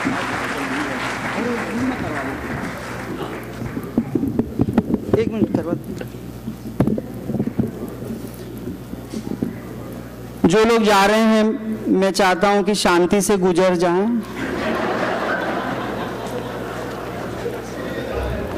वैसे भी जिसका टाइम आ गया उसको कोई रोक नहीं सकता, लेकिन अभी इस कार्यक्रम में बहुत जान बाकी है, अभी परिंदों में बहुत उड़ान बाकी है। तो आप लोग जो लोग बैठे ना कविता का आनंद लेना चाहते हैं, तो आज की शाम ऐसी होगी। हम जो कवि यहाँ पर आए हैं, हम लोग मौलिक कवि हैं। कुछ ऐसे लोगों की तरह नहीं है जिनका यहाँ वहां से केवल कलेक्शन होता है, क्रिएशन कुछ नहीं होता। यहाँ पर एक ऐसे क्रिएटर बैठे हुए हैं जिन्होंने हिंदुस्तान के काव्य जगत में कीर्तिमान स्थापित किया है। उनको सुनना एक अलग अनुभव है, उसे आप अनुभव करेंगे। उसके पहले मैं चाहता हूँ, ये जो कवि सम्मेलन चल रहा है इसके अंदर हमारे भाई जो अभिनव शुक्ल जी हैं, जो अभी तक हमारा संचालन कर रहे थे, तो मैं चाहता हूँ इनको यहाँ पर प्रस्तुत कर दूं पहले, क्योंकि इनका क्रम यही बनता है, आदरणीय अंत में पढ़ेंगे। और उसमें मैं इसलिए भी इनको बुलाना चाहता हूँ कि आप लोग ये भी पता कर लें कि जो आदमी हमको संचालित कर रहा है वो कितना योग्य है। कहीं ऐसा तो नहीं कि 10वीं फेल आदमी बीए के सर्टिफिकेट बांटने की कोशिश कर रहा। तो अपने देश में इन्होंने एक पुस्तक लिखी है, मैं चाहता हूं उसका विमोचन यही हो जाए, लेकिन उसकी भूमिका में एक बात कह देता हूं। अपने देश में जो जितना बड़ा पत्नी पीड़ित होता है उतना ही बड़ा कवि बन जाता है। तुलसीदास को उनकी पत्नी ने मारा, वो महाकवि बन गए। कालिदास को उनकी पत्नी ने पीटा, वो महाकवि बन गए। बहुत जल्दी मैं भी महाकवि बनने वाला हूं और अभिनव भाई भी बनने वाले हैं। और मैं महाकवि हूँ, पत्नी पीड़ित हूँ, छुपाने की भी कोई जरूरत नहीं। मेरा हेयर स्टाइल ही चीख चीख के बता देता। और हेयर स्टाइल के हिसाब से देखो तो मैं तो मामूली कवि हूँ, मुझे तो ऑडियंस में कोई कोई महाकवि नजर आ रहे हैं। अब इन लोगों का केस ओपन नहीं हुआ तो मैं क्या करूं? अपने देश में हर पुरुष के सिर पर हाथ फिराने का अधिकार 2 महिलाओं के पास होता है, एक मां के पास और एक घरवाली के पास। दोनों के हाथ फिराने में अंतर होता है। मां हाथ फिराती है तो बाल बढ़ते हैं, घरवाली घुमाती है तो यही हालत हो जाती है। बहुत से लोग लेफ्ट और राइट में मुंडी घुमा के चेक कर रहे हैं कि किसके सिर पे किसका हाथ ज्यादा घूम। अरे महिलाएं बड़ी कठोर होती हैं, पुरुष बड़े कोमल होते हैं। आप लोगों को मालूम नहीं, आप लोग सोचते हो, मुझसे कोई कोई कहता है साहित्य में लिखा है महिलाएं बड़ी कोमल होती हैं, नाजुक होती हैं, इनका हृदय बड़ा संवेदनशील होता है। सब झूठ बोलते हैं। महिलाएं कठोर होती हैं, पुरुष कोमल होते हैं। किसी को शक हो तो मेरे घर पे आके देख लो, एक खतरनाक राष्ट्रीय आपदा वहां भी पड़ी हुई है। पिछले दिनों टीवी पे ऐश्वर्या राय का डांस देख के जोश में आ गई, मेरे पास आई और एक पैर पटक के बोली मैं भी नाचूं। अलमारी से 3 बर्तन गिर पड़े। मैंने हाथ जोड़ के कहा तू रहने दे भाग्यवान, एक बार भुज में नाची थी गुजरात में, ऐसा भूकंप आया कि आज तक उठ के खड़ा नहीं हो सका। हर शादीशुदा आदमी ना अपने पॉकेट में घरवाली का फोटो रखता है। महिलाएं सोचती मुझसे बड़ा प्रेम करता है इसलिए मेरा फोटो लेके घूम रहा है, ऐसी बात नहीं है। हर शादीशुदा आदमी अपने पॉकेट में घरवाली का फोटो इसीलिए रखता है कि जिंदगी में कोई भी मुसीबत आ जाए, कितनी भी बड़ी मुसीबत हो, खीसे में से घरवाली का फोटो निकाल के देख लेता है, मुसीबत छोटी लगने लगती। बहुत बढ़िया है। ये महिलाएं बड़ी कठोर होती हैं। अब यहां पे देखो, मैं देख रहा हूं जो लोग हंसने के मूड में घरवाली के पास नहीं बैठे हैं, जो गलती से बैठ गए अरुण भाई साहब की तरह, वो हंस ही नहीं पा रहे। हंसने की बात होती तो मुड़ के देखते हैं अर्चना जी हंस रही है कि नहीं। अगर वो अलाउ करती तो धीरे से दांत निकाल देते हैं। ये महिलाओं की कठोरता है। मैं घरवाली के पास गया, मैंने कहा 500 रुपए दे, चश्मा बनवाना, दूर की नजर कमजोर हो गई। वो बोली फोकट में खर्चा मत करो, मुझसे खूबसूरत पूरे एरिया में कोई नहीं। मैंने कहा उस काम के लिए मुझे चश्मा नहीं बनवाना, और तू कितनी खूबसूरत है। उसमें तो मैंने एक शेर कहा है कि खूबसूरत हो तुम, खुद को बुरी नजरों से बचाया करो, और आंखों में काजल ही काफी नहीं है, गले में नींबू और मिर्ची भी लटकाया करो। मैंने कहा मैं रात को प्रोग्राम से लौटता हूं, कहीं एक्सीडेंट हो जाए, मुझे दूर का कुछ दिखता नहीं। जिस महापुरुष ने मुझे देख के सीटी बजाई, मुझे उसके चरित्र पर शक हो रहा है। लेकिन ये इंडिया होता तो कुछ गड़बड़ थी, अमेरिका में तो शायद सब अलाउ है। लेकिन कोई बात नहीं, मैंने कहा चश्मा बनवाना, दूर की नजर कमजोर हो गई। वो बोली फोकट में खर्चा मत करो, मैं बहुत खूबसूरत हूं और किसी को मत देखो। मैंने कहा पागल, मैं रात को प्रोग्राम से लौटता हूं, कहीं एक्सीडेंट हो जाए, मुझे दूर का कुछ नहीं दिखता। वो मेरा कान पकड़ के टेरेस पे ले गई, ऊपर उंगली दिखा के बोली वो क्या है। मैंने कहा चांद है। बोली और कितना दूर देखेगा। मेरी शादी नहीं हुई थी, वागीश जी मेरे घर पे आते थे, मैं कपड़ा धोता था तो डांटते थे कि तू कवि आदमी है, पैंट शर्ट धोता है, अच्छा नहीं लगता, शादी कर ले, शादी कर ले। मैं इनकी बातों में आ गया, मैंने शादी कर ली। 6 महीने के बाद ये फिर आए, मैं कपड़ा धो रहा था। ये बोले शादी के बाद भी पैंट शर्ट खुद ही धो रहा है। मैंने कहा आंख खोल के देखो, साड़ी ब्लाउज है। भाई बढ़िया है, भाई बढ़िया है। अच्छा, अभी भी सारी महिलाएं सोच रही कि मैं झूठ मूठ बदनाम कर रहा हूं। मैं एक आखिरी उदाहरण बताता हूं, और इस आखिरी उदाहरण से बात सिद्ध हो जाएगी कि महिलाओं का हृदय छोटा होता है, पुरुषों का हृदय विशाल होता है। उसके बाद हम लोग एक साथ मिलकर के अभिनव शुक्ला जी की पुस्तक जो इन्होंने लिखी है, जिसका नाम है पत्नी चालीसा, ये भी उसी आतंक में जी रहा है बेचारा। तो ये सब लिख करके समर्पित करना पड़ता है, नहीं तो जान छूटती नहीं है। तो मैं आखिरी उदाहरण देता हूं जिससे बात सिद्ध हो जाएगी कि महिलाएं कठोर होती हैं, उसके बाद हम विमोचन करेंगे। आप सब कल्पना करें, मैं केवल आखिरी उदाहरण इसीलिए दे रहा हूं कि बात क्लियर हो जाए, कोई ये ना सोचे कि मैं झूठ मूठ बात कर रहा हूं। आप सब कल्पना करें, किसी ट्रेन के भीड़ भरे डिब्बे में एक अपरिचित महिला और पुरुष यात्रा कर रहे हों, ट्रेन या बस कहीं भी, और अगल बगल में बैठे हो अनजान। अचानक पुरुष को नींद आ जाए और गलती से उसका सिर महिला के कंधे पे टिक जाए तो महिला क्या करेगी? जितनी गालियां उसे याद होंगी सब बेचारे पुरुष पे समर्पित कर देगी। अगल बगल के यात्रियों से कह के उसका पूजन भी करवा सकती। कोई मेरे जैसा शरीफ होगा तो वही सुसाइड कर लेगा। यह है महिला का संकुचित हृदय, छोटा सा हृदय। अब आप कल्पना करें, ट्रेन के उसी भीड़ भरे डिब्बे में वही अपरिचित महिला और पुरुष यात्रा कर रहे हो। अब महिला को नींद आ जाए और उसका सिर पुरुष के कंधे पर टिक जाए तो पुरुष क्या करेगा? पूरा लगा देगा। मैं गारंटी के साथ बोलता हूं 8 स्टेशन आगे तक चला जाएगा लेकिन कंधा नहीं हिलाएगा। बढ़िया है भाई, बढ़िया है। उसका स्टेशन आकर चला जाएगा, उतरेगा नहीं, टीटी पकड़ लेगा, पैसा निकाल के एक हाथ से फाइन भर देगा, लेकिन उसको कष्ट नहीं होने देगा जिसने उसका सहारा ले। यह है हम पुरुषों के हृदय की उदारता, हमारे हृदय की विशालता, और यह है महिलाओं का संकुचित हृदय। देखो यार, मैं पुरुषों के पक्ष में आधे घंटे से बकवास कर रहा हूं, पुरुष मेरा पक्ष बराबर दे नहीं रहे यार साथ, वो भी ताली बजाने में डर रहे हैं। और इन बातों में महिलाओं ने उल्टा तालियां बजाई, तो अब मैं पुरुषों का पक्ष छोड़ देता हूं और महिलाओं के पक्ष में आ जाता हूं। और महिलाओं के पक्ष में केवल एक बात करूंगा, और वो एक बात अगर इन सारी बातों पर भारी पड़ जाए तो महिलाओं की इतनी जोरदार तालियां चाहिए जो पुरुषों की इन तालियों को हरा दे। मैंने ये बात सिद्ध कर दी कि महिलाओं का हृदय छोटा होता है। हाँ, बहुत छोटा होता है, इतना छोटा होता है, इतना छोटा होता है कि उसमें एक ही पुरुष रह सकता है। वाह वाह वाह वाह वाह।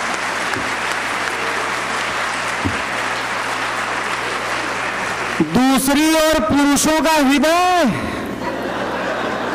ओपन थिएटर, एक कोने में बिपाशा भी पड़ी रहती है, दूसरे कोने में मल्लिका को एक क्वार्टर बना के दे देते हैं, तीसरे कोने में राखी सावंत घर ढूंढ रही है, लेकिन हृदय के सबसे बड़े हिस्से पे कब्जा करके घरवाली बैठी रहती है। इसीलिए तो ज्यादातर आदमी हार्ट अटैक से मर जाता है। हिंदुस्तान में किसी की भी ओपन हार्ट सर्जरी हुई हो, पूछ के देख लेना, यही बोलेगा बाईपास कराया है। आज तक किसी ने भाई पास कराया? तो नारी है महान, नारी है महान, नारी की बड़ी है शान, नारी का बड़ा है ज्ञान, नर तो सदा पिछाड़ी है, और नारी की रफ्तार मानो जेट पे सवार, नर क्या करे पुकार, वो तो सुस्त बैलगाड़ी। आगे राधा पीछे श्याम, सीता के हैं पीछे राम, पार्वती जी के हाथों में शिव जी की नाड़ी है, और राजनीति देखो काशी पीछे पीछे माया के था, सोनिया के पीछे मनमोहन की दाढ़ी। तो तालियां जारी रहनी चाहिए। मैं आवाज दे रहा हूं अभिनव शुक्ल को, यहाँ पर आएंगे, इनकी पुस्तक का विमोचन होगा। मैं आदरणीय देवेंद्र सिंह जी से मैं विनती करता हूं, कटारिया सर आप भी आ जाइए, और ये पत्नी पूजा का जो पत्नी का इन्होंने चालीसा लिखी है उसका एक विमोचन हो जाए। उसके बाद आदरणीय बिंदेश्वरी जी, बिंदु मैडम आइए, आपका भी मैं स्वागत करता हूं। देखिए कितना डरता है नारी जाति से, नहीं मतलब नारी जाति की बात कर रहा हूं। आ जाइए।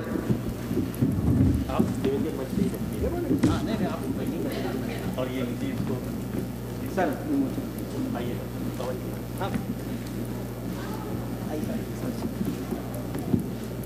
आइए मैडम, आप भी हाथ लगाइए। बस इसको खोल के सर जी, बोल दीजिए इसको।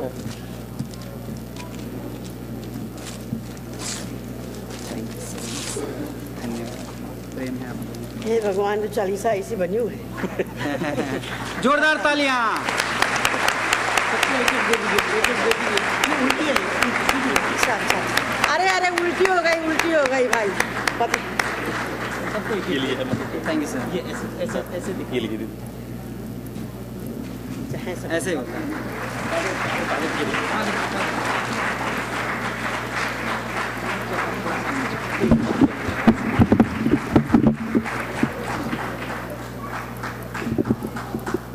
भाई बहुत बहुत बधाई। बहुत बहुत बधाई। थैंक यू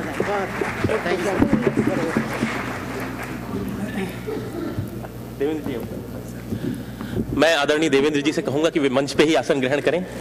वे भी एक श्रेष्ठ कवि हैं और तनिक भी विलंब न करते हुए मैं अपने इष्ट, अपनी आराध्य, अपनी पत्नी की वंदना प्रारंभ करता हूं।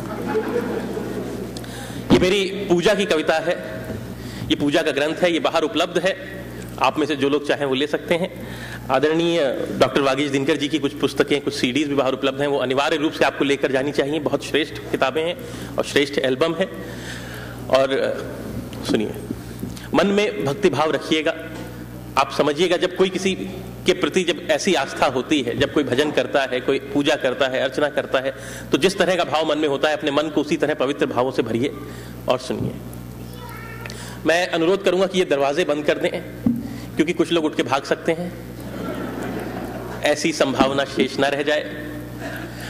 आदरणीय महेश जी ने बहुत सुंदर काव्य पाठ किया और मेरी पुस्तक के विमोचन में आप सब लोग उपस्थित रहे, ये मेरे लिए बड़ा गर्व का विषय है। और मैं फिर से अनुरोध करूंगा कि दरवाजे हो सके तो बंद कर दें, क्योंकि एक बार क्या हुआ कि साहब कवि सम्मेलन प्रारंभ होना था, तो एक सज्जन थोड़ा देर से पहुंचे। जब वो देर से पहुंचे तो दरबान ने उन्हें रोक दिया, बोले आप अंदर नहीं जा सकते, कवि सम्मेलन शुरू हो चुका है। तो सज्जन बोले मैं चीफ गेस्ट हूं इस कार्यक्रम का, मुझे सबसे आगे जो सोफा पड़ा है उस पर बैठना है। बोले आप कोई भी हो, कवि सम्मेलन शुरू हो चुका है, दरवाजे बंद हो चुके हैं, अभी एक बार दरवाजे खुले तो अंदर वालों की गारंटी नहीं है। इसलिए मैं चाहता हूं कि ये चीज हो जाए, दरवाजे बंद हो जाए और अब बिल्कुल मन में ध्यान लगाकर अपने आराध्य का और सुनिए कि श्रीमती पत्नी देवी के चरणन करें प्रणाम। वाह वाह। शुरू करें हर काम को ले पत्नी का नाम। बुद्धिहीन पति है सभी, पत्नी बुद्धिमान। निस्बासर करते रहो पत्नी का जयगान। आप तालियां बजा सकते हैं। जय अर्धांगिनी नार निराली, जय वामा जय जय घर वाली। तुम चाहो मन मंदिर कर दो, इस जीवन के सब दुख हर लो। तुम चाहो घर बने सुहाना, सुरविहीन भी गाए गाना। तुम चाहो अतिथि घर आवे, ना चाहो बस फोन घुमावे। पत्नी पर ना धौंस जमाओ, जो पत्नी दे दे सो खाओ। बहुत अच्छे भाई, बढ़िया, बहुत अच्छे अभिनव जी, क्या बात है। दुबे जी से जब मेरी मुलाकात हुई सबसे पहली बार, तो आज से 10 वर्ष पहले बेंगलोर के एक कवि सम्मेलन में हमारी मुलाकात हुई, तो दुबे जी बोले कि भाई मैं जब शाम को अपनी दुकान बंद करके घर जाता हूँ, तब मेरी पत्नी इंतजार करती है, चाहे 10 बजा हो, चाहे 11 बजा हो, चाहे 12 बजा हो। जब मैं जाता हूँ तभी वो खाना खाती है मेरे साथ। मैंने कहा वो तो बहुत प्रेम करती है आपसे। बोली प्रेम की बात नहीं है, एक्चुअली मैं घर जाता हूँ, फिर खाना बनाता हूँ, फिर दोनों लोग खाते हैं। तो जब ऐसी स्थितियां हैं तो पत्नी पर ना धौंस जमाओ, जो पत्नी दे दे सो खाओ। बोलो अद्भुत भाग्य हमारा, तुमसे चमके चौका न्यारा, कोई ढूंढे 100 योजन तब भी न पाए ऐसा भोजन, रखूं कैसे वेट पे काबू, तुम्हारे हाथ में ऐसा जादू। आप लोग फिर ताली बजा सकते हैं। बहुत अच्छा। मित्रों, एक बार क्या हुआ, एक व्यक्ति डूब रहा था। वो बड़ा भक्त व्यक्ति था, बड़ा ईश्वर में बड़ी आस्था थी उसकी, बड़ी पूजा पाठ साधना करता था। वो डूब रहा था तो गांव के सब लोग जो है छोड़ छोड़ के भागने लगे कि साहब जो अब बाढ़ आ रही है, चलो। लेकिन उसने कहा कि मैं ईश्वर का भक्त हूं और ईश्वर मुझे बचाने आएगा, तो वो नहीं गया। तो थोड़ी देर जब पानी थोड़ा सा और ऊपर बढ़ गया तो अपनी फर्स्ट फ्लोर पे जाके बैठ गया। तो एक नाव भेज आई कि भाई कोई ऐसा तो नहीं कोई फंसा हुआ है। तो नाव वालों ने कहा कि तुम आ जाओ, मेरी नाव पर आ जाओ, मैं तुम्हें पार कर देता हूं। उस आदमी ने कहा नहीं, मैं जो हूं ईश्वर का भक्त हूं, ईश्वर मुझे बचाएंगे। और पानी बढ़ा, वो सेकंड फ्लोर भी डूब गई। तो वो जाके छत पे खड़ा हो गया तो एक हेलीकॉप्टर आया। हेलीकॉप्टर वाले ने एक सीढ़ी लटका दी और हेलीकॉप्टर वाले ने कहा भैया ऊपर आ जाओ, बाढ़ आई है। उसने कहा नहीं, मैं नहीं आऊंगा, मैं जो हूं ईश्वर का भक्त हूं, ईश्वर मुझे बचाने आएंगे। अब भाई ईश्वर बचाने नहीं आए, वो डूब गया। वो मर के भगवान के पास पहुंचा तो बड़ा गुस्सा, भगवान से बोला कि भगवान आपने मुझे बचाया नहीं, मैंने इतनी पूजा करी, इतनी तपस्या करी आपकी। तो भगवान ने कहा कि देखो वो नाव भेजी थी मैंने, तुमने ली नहीं। वो हेलीकॉप्टर भेजा था मैंने, तुमने पकड़ा ही नहीं। मित्रों, आज यहां तो नाव और हेलीकॉप्टर की बात मैंने आपको इसलिए बताई क्योंकि मैंने आपको शुरू में कहानी सुनाई थी कि पुनर्जन्म में एक अगला जन्म भी होता है जो ताली बजाने के लिए होता है। इसलिए यदि आप उस स्थिति में पहुंच जाए तो आप ये ना कह सकें कि भगवान आपने तो मुझको बताया नहीं था। बहुत बढ़िया, बहुत अच्छे अभिनव भाई, क्या बात है। तो मैं आपकी नाव हूं और हेलीकॉप्टर हूं। लेकिन मित्रों, सच्चे अर्थों में आज की नाव और आज के हेलीकॉप्टर तो हमारे मल्होत्रा जी, जिन्होंने इतना बढ़िया व्याख्यान दिया, देवेंद्र सिंह जी और आप सब हैं जो एक नई चेतना को लेकर आगे बढ़े। मैं कुछ पंक्तियां हिंदी यूएसए संस्था जो है और जो मल्होत्रा जी हैं और वो सभी लोग जो इस तरह के आंदोलन से जुड़े हुए हैं और आगे बढ़ने का कार्य कर रहे हैं, उनको देना चाहूंगा कि चलो कुछ चिंगारियां एकत्रित करें और मशाल ना सही एक दीपक ही जला लें। चलो कुछ चिंगारियां एकत्रित करें और मशाल न सही एक दीपक ही जला लें। क्या पता कल ये दीपक किसी मशाल को रास्ता दिखा दे और चिंगारियों को जीना सिखा दे। बहुत अच्छे, चिंगारियों को बहुत जीना अच्छे। सिखा दे। बहुत बढ़िया, बहुत बढ़िया। तो पत्नी पर ना धौंस जमाओ, जो पत्नी दे दे सो खाओ। बोलो अद्भुत भाग हमारा, तुमसे चमके चौका न्यारा। कोई ढूंढे 100 योजन तब भी न पाए ऐसा भोजन। रखूं कैसे वेट पे काबू, तुम्हारे हाथ में ऐसा जादू। एक सज्जन थे, उनकी पत्नी का विस्तार बहुत दूर दूर तक फैला हुआ था। एक दिन उनके यहाँ चोर घुस आया। अब भाई पत्नी ने देखा चोर आ गया है तो जाके वो बांस की खटिया होती है, चोर जाके उसके नीचे छुप गया। चोर पता चल गया मालिक जग गए हैं। पत्नी ने देखा अच्छा ऐसा, जाके वो बैठ गई खटिया पे। अब चोर फंस गया। चोर फंस गया तो पत्नी ने पति को आवाज दी, जाए जाओ जरा पुलिस को बुला के लाओ, चोर को फंसा के रखा है। 5-7 मिनट हो गए साहब। पत्नी ने देखा पति यहीं टहल रहा है तो पत्नी ने फिर पूछा, तुमसे कहा था पुलिस को लेकर आओ, तुम यहाँ क्या घूम रहे हो? तो पति ने कहा बस चप्पल ढूंढ रहा हूं, जैसे ही चप्पल मिल जाती मैं चला जाऊंगा। तो नीचे से चोर बोला, भैया चप्पल चाहे मेरी ले जाओ पर जल्दी चले जाओ। बहुत अच्छे, बहुत अच्छे। तो पत्नी है सबसे बलवंता, पत्नी से हारे भगवंता। पार्वती के आज्ञाकारी। आप लोग बीच से उठकर जा रहे हैं, आपको आपके घर की सिटकनी अंदर से बंद मिलेगी। मित्रों, ये जो आप लोगों को यदि आना जाना है तो अच्छा रहेगा कि आप ब्रेक में करें, जैसे कविता खत्म हो उस समय आप थोड़ा आए जाएं। आप लोगों के साथ हमारा प्रेम, आप बड़ा अच्छा रहा, आप लोग आए। Number 25, thank you for coming. हाँ मित्रों, पत्नी है सबसे बलवंता, पत्नी से हारे भगवंता। पार्वती के आज्ञाकारी है अपने भोले भंडारी। सीता सोने का मृग चाहे, राम